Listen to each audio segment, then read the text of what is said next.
RSS के शताब्दी वर्ष के मौके पर दिल्ली के विज्ञान भवन में 3 दिवसीय कार्यक्रम का आयोजन हुआ। इसमें संघ प्रमुख मोहन भागवत ने हिंदू और हिंदू राष्ट्र पर अपने विचार रखे। उनके बयान ने सियासी गलियारों में हलचल मचा दी है। राजनीतिक दलों ने जहां तीखी प्रतिक्रिया दी है तो वहीं मौलानाओं ने समर्थन जताया है। रिपोर्ट देखिए।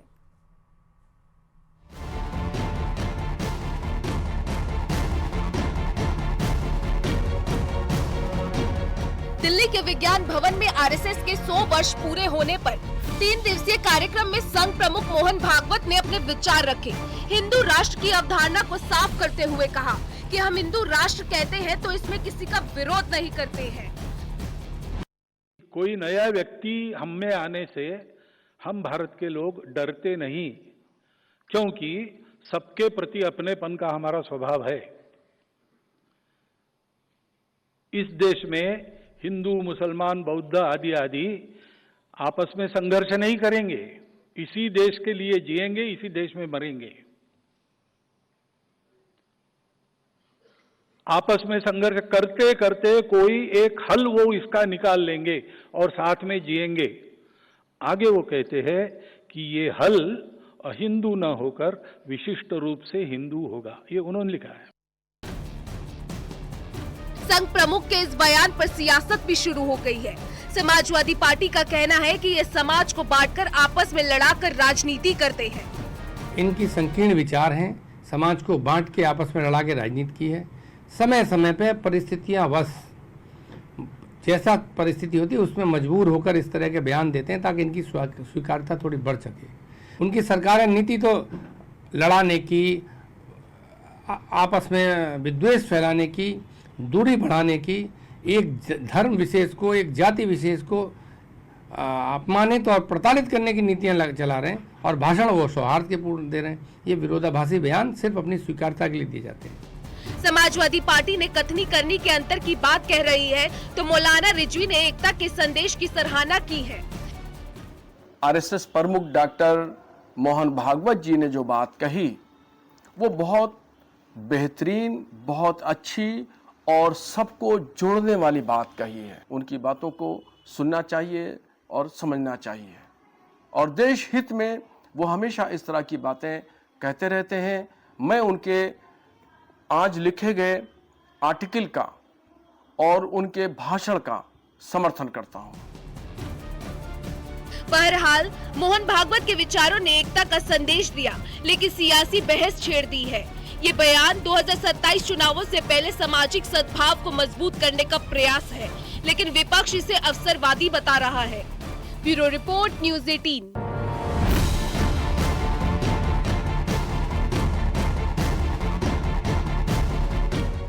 अमेरिका के राष्ट्रपति डोनाल्ड ट्रंप ने भारतीय सामान पर 50% टैरिफ लगा दिया है। इसमें से 25 पहले से ही चल रहा था, जबकि 25 अतिरिक्त टैरिफ आज से लागू हो गया है। ट्रंप के टैरिफ टेरर को बेअसर करने के लिए पीएम मोदी ने वोकल फॉर लोकल का मंत्र दिया है। अगर हर भारतवासी स्वदेशी प्रोडक्ट को खरीद कर बढ़ावा देना शुरू कर दे तो ट्रंप के 50% टैरिफ का बहुत असर या फर्क नहीं पड़ेगा। उल्टे ट्रंप को उनके फैसले पर पछताना ही पड़ेगा।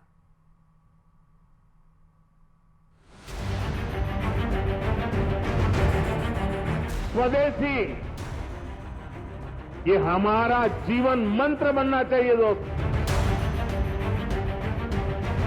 जो भी खरीदेंगे मेड इन इंडिया होगा।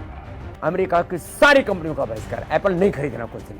गलत नीति भारत सरकार की है और भुगतना पूरे देश को पड़ रहा है। तो जो टैरिफ लगा 50% और उसके कारण से जो प्रभाव यहाँ के निर्यातकों को होगा उसके लिए तो तत्काल कदम उठाने पड़ेंगे।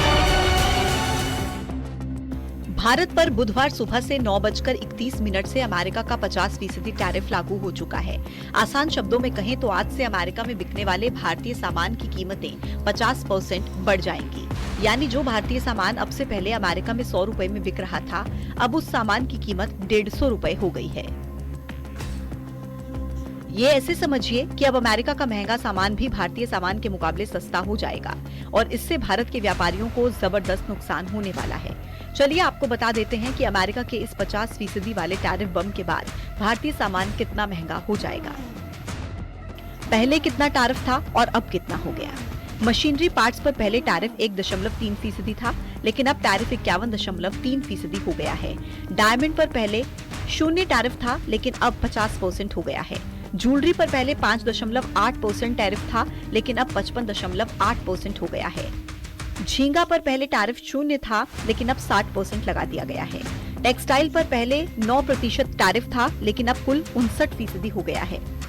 गारमेंट पर पहले 12% टैरिफ लगता था और अब कुल टैरिफ 62% हो गया है। हालांकि भारत ने अमेरिका के खिलाफ जवाबी टैरिफ यानी कि अमेरिकी उत्पादों पर टैक्स नहीं बढ़ाया, लेकिन गणेश चतुर्थी के मौके पर ट्रंप के टैरिफ टेरर के खिलाफ स्वदेशी लड़ाई का श्री गणेश कर दिया। प्रधानमंत्री नरेंद्र मोदी ने भारतीय व्यापारियों से अपील की है कि वो दुकानों पर स्वदेशी सामान का बोर्ड लगाएं। स्वदेशी, ये हमारा जीवन मंत्र बनना चाहिए दोस्तों। गर्व से स्वदेशी की तरफ चल पड़ो। और यहां जापान के द्वारा जो चीजें बन रही है ना, ये भी स्वदेशी है। मेरी स्वदेशी की व्याख्या बहुत सिंपल है। पैसा किसका लगता है उससे मुझे कोई लेना देना नहीं है। वो डॉलर है, पाउंड है, वो करेंसी काली है, गोरी है, मुझे कोई लेना देना नहीं। लेकिन जो प्रोडक्शन है उसमें पसीना मेरे देशवासियों का होगा। एक तरफ खबर ये भी है कि ट्रंप मोदी को मनाने की लगातार कोशिशें कर रहे हैं। जर्मनी के एक अखबार का दावा है कि ट्रंप ने मोदी को 4 बार फोन किया, लेकिन मोदी ने ट्रंप का फोन रिसीव नहीं किया। इधर ट्रंप ने एक बार फिर भारत पाकिस्तान में समझौता करवाने की बात दोहराई। अमेरिकी राष्ट्रपति ने कहा उन्होंने पाकिस्तान से व्यापार बंद करने की धमकी दी थी, जिसके बाद दोनों देशों के बीच युद्ध रुका। I'm talking to a very terrific man, Modi of India. And I say, what's going on with you in Pakistan? Then I'm talking to Pakistan on trade. I said, what's going on with you in India? And the hatred was tremendous. Now, this has been going on for a hell of a long time, like sometimes with different names for hundreds of years. But I said, what's going on? I said, I don't want to make a trade deal. No, we want to make a trade deal. And that was very important to them. I said, call me back tomorrow, but we're not going to do any deals with you, or we're going to put tariffs on you that are so high. You were there, Howard, right? Yep. You're going to put tariffs on you that was so high, I don't give a damn. Your head's going to spin. You're not going to end up in a war. Trump के tariff terror को बेअसर करने के लिए PM Modi ने vocal for local का मंत्र दिया। अगर हर भारतवासी स्वदेशी प्रोडक्ट को खरीदकर बढ़ावा देना शुरू कर दे तो ट्रंप के 50% टैरिफ का बहुत फर्क नहीं पड़ेगा। उल्टे ट्रंप को उनके फैसले पर पछताना पड़ सकता है। तो हर बात में अपना देश आत्मनिर्भर होना चाहिए, अपने घर से शुरू करना। जब ये स्वदेशी की बात करते हैं तो लगता है कि विदेशों से संबंध नहीं रहेंगे व्यापार, ऐसा नहीं है। आत्मनिर्भर होना यानी बाकी लोगों को बंद करना नहीं है, आत्मनिर्भर होना है।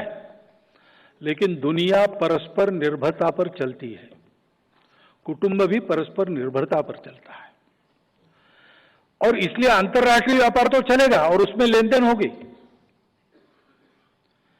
बस इसमें दबाव नहीं होना चाहिए, स्वेच्छा होनी चाहिए। भारत 140 करोड़ की आबादी वाला दुनिया का सबसे बड़ा बाजार है। दुनिया का हर देश भारत में अपने प्रोडक्ट बेचने की कोशिश करता है, क्योंकि यहाँ दुनिया का सबसे बड़ा कंज्यूमर वर्ग है। अगर सभी भारतीय अमेरिकी सामानों का बहिष्कार करना शुरू कर दें, तो अमेरिका की तमाम कंपनियों को भारी नुकसान झेलना पड़ सकता है। Bureau report, news 18।